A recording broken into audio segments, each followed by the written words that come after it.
സകല സദ്ഗുണങ്ങളുടെയും വിളനിലവും എളിമയുടെ അഗാധമാത്യകയയും ഈശോ തൻ ഹൃദയം ഇഹലോകവാസത്തിൻ തിരഞ്ഞെടുത്ത കുടുംബവും കൂട്ടുകാരും സ്നേഹിച്ചതും ഒപ്പം കൂട്ടിയതും ദരിദ്രരെ എളിമ അത്യാവശ്യ പുണ്യം എന്നു വ്യക്തമാക്കും നാഥൻ ദിവ്യനാഥന്റെ നീത ജീവിതം ധ്യാനിക്കാം ജീവിക്കാം. നാഥാവിടുത്തെ എളിമയുടെ മുന്നിൽ അഹങ്കാര പ്രമത്തനാം ഞാൻ നിൽക്കുന്നു.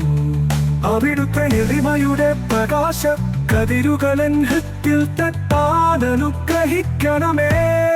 ആമേൻ.